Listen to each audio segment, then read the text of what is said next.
નમસ્કાર બાળ મિત્રો, આ બધા મિત્રોનું સ્વાગત છે આપણી ચેનલ એવી બેસ્ટ ઇન એજ્યુકેશનની અંદર।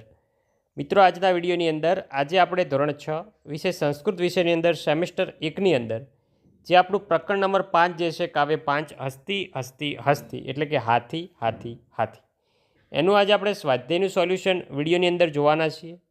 તો વિડીયોને મિત્રો તમારે બિલકુલ પણ સ્કીપ કર્યા વગર છેલ્લે સુધી પૂરેપૂરો જોવાનો છે। અને જો તમે ચેનલ ઉપર નવા હોય, હજી સુધી ચેનલને સબસ્ક્રાઈબ ના કરી હોય તો ચેનલને પણ અચૂકથી સબસ્ક્રાઈબ કરી દેવાની છે, કારણ કે ધોરણ 6ને લગતા તમામ વિડીયોઝ તમને અમારી ચેનલ ઉપર જોવા મળ્યા રહેવાના છે। પહેલાં જો માગ્ય મુજબ જવાબ આપો, એમાં પહેલો છે કે નીચેના શબ્દોનું મોટેથી આપણે ઉચ્ચારણ કરવાનું છે ને શુદ્ધ સારા અક્ષરે લખવાનું છે। તો છે દેવી, સૃષ્ટિ, કદલી સદીશી, સુંઢા, સ્તંભ સમાનાહ, સૂર્પાકારો, કર્ણો, ભાંડાકારમ, ઉન્નત બૃહચ્છરીમ, પુચ્છમ છે, પર્વત સદસ્ય છે, આડકુશ માત્રાદ આ શબ્દો છે।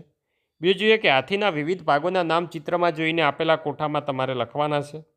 જોઈ શકો છો, પહેલું ચિત્ર જે છે એમાં આવશે નેત્ર, બીજું જે છે એમાં આવશે કર્ણો, ત્રીજું જે છે પેટ છે તો આવશે ઉદ્રમ, ચોથું જે છે પૂંછડી છે તો આવશે પુચ્છમ, પાંચમો જે છે પગ છે તો આવશે પાદ્રાહ, છઠ્ઠો જે છે સૂંઢ છે તો આવશે સુંઢા, સાતમો જે છે દાંત છે તો આવશે દંતો। આગળ જઈએ, ત્રીજો છે કે કાવ્ય પંક્તિઓ સુવાચ અક્ષરે લખવાની છે। જે કાવ્ય પંક્તિઓ આપેલી છે એ આપણે સારા અક્ષરે લખવાની છે।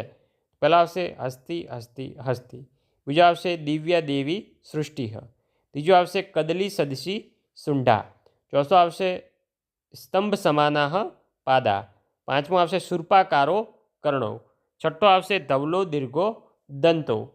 નેક્સ્ટ ચોથો જોઈએ કે યોગ્ય જોડકા જોડવાના છે આપણે ક વિભાગ સામે ખ વિભાગ જોડવાના છે। પહેલો છે ગાત્રે, એની સામે આવશે 3 પર્વત સદશે, બીજો છે દંતો, એની સામે આવશે 5 દીર્ઘો, ત્રીજો છે સુંઢા, એની સામે આવશે 2 કદલી સદસી, ચોથો છે ઉદ્રમ, એની સામે આવશે 1 ભાંડાકારમ, પાંચમો છે કર્ણો, એની સામે આવશે 4 સૂર્પાકારો। નેક્સ્ટ હવે આગળ વધીશું। તો પાંચમો છે કે ચિત્રની સામે આપેલા ખાનામાં સંસ્કૃતમાં નામ લખવાના છે। તો પહેલું ચિત્ર છે એમાં આવશે કદભી, બીજું સુપડું છે તો આવશે સુરપાહ, ત્રીજો તાંબલો છે તો આવશે સ્તંભ, ચોથો ઘડો છે તો આવશે ભાંડહ। તો વિદ્યાર્થી મિત્રો, આ હતું આપણું ધોરણ 6 વિષય સંસ્કૃત વિષયની અંદર કાવ્ય નંબર 5 જે છે હસ્તી હસ્તી હસ્તી એનું સ્વાધ્યાયનું સોલ્યુશન।